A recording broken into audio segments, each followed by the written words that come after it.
With so many great games coming out in 2021 and life only starting to slowly return to normal for much of the world, it should be no surprise that many are still turning to the video game industry as a way to not only pass the time but communicate with others in a safe way. A quick note before we move forward. Please consider subscribing and enabling all notifications by clicking the bell icon to get new video updates. And while you're at it, also, please click the like button if you enjoy the video. It really helps us out. And with that out of the way, let's begin. Gaming has seen one of its largest influxes of new participants ever since the pandemic began, and the trend is still going up to this day. So, it would follow that lots of games that allow people to interact with each other, either cooperatively or competitively, are attracting a lot of attention in excess of what they normally would.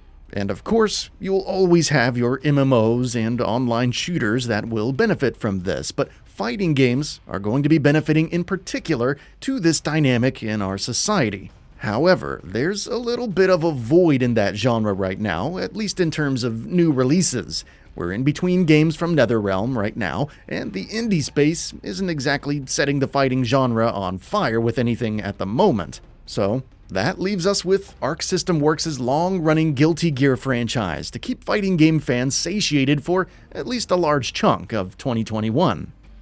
The newest addition in this classic fighting series is called Guilty Gear Strive, and it's currently aiming for a release soon, which should please fans of fighting games across the world, as it's really shaping up to be one of the finer examples of the series with a handful of new tricks up its long kimono sleeves to keep old fans from the series interested and potentially bring in some new folks who are just looking for a way to jump into some good online competitive action during a time when normal physical contact isn't as carefree and convenient as we would like it to be.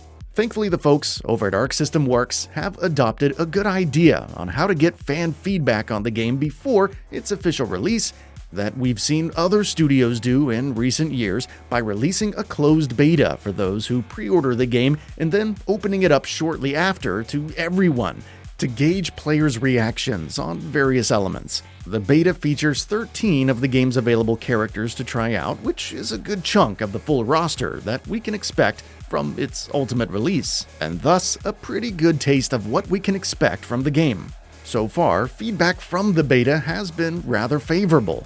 The combat is just as fast and clean and furious as it's ever been, with each character having a slew of satisfying moves for multiple situations, yet the characters still handily setting themselves apart from one another in such a way that only an Arc System Works game could achieve. The graphics are also shaping up nicely with that 2D style that the series is known for still in play, but also with that 3D flair thrown in for certain moments that give them emphasis and impact that they otherwise might not quite have. The proximity normals of different moves are also implemented for a great degree here, with every character having different moves depending on how close you are to your opponent. The moves are closely related to each other, of course, but they're modified to match the situation in a way that can bring a lot of depth to the experience of this Guilty Gear game that perhaps older ones didn't quite have.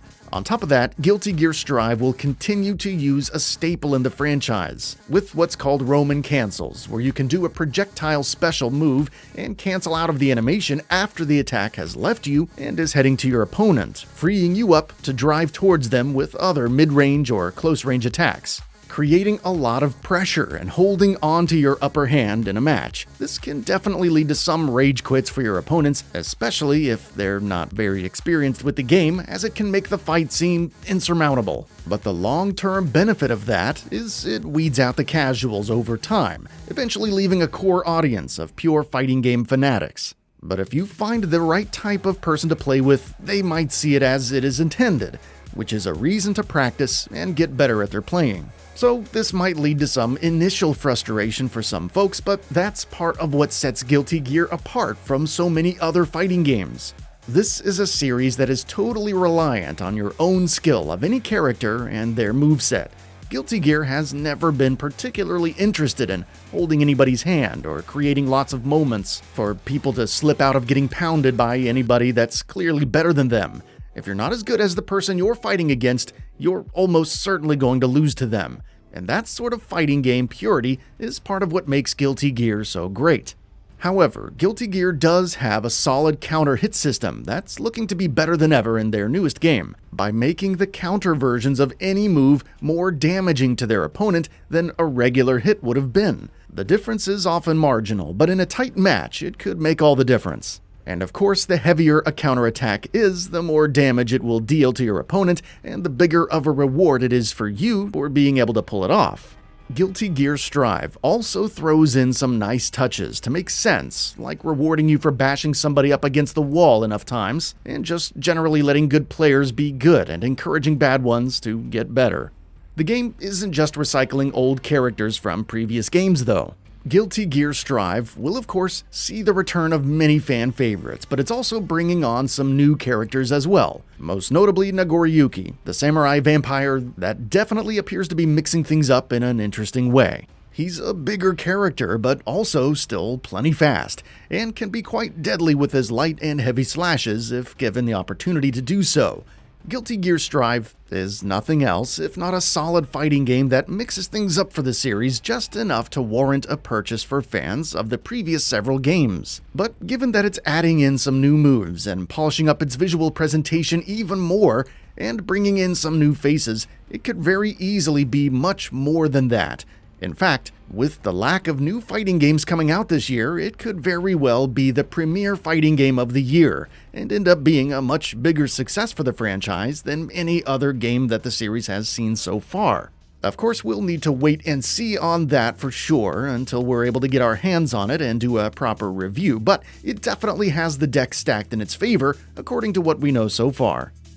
And that brings us to the end of the video. A quick request: we upload new videos every single day, and if you like what we're doing, please consider subscribing. It really helps us out. Also, don't forget to enable all notifications by clicking the bell icon so that you can receive daily video updates.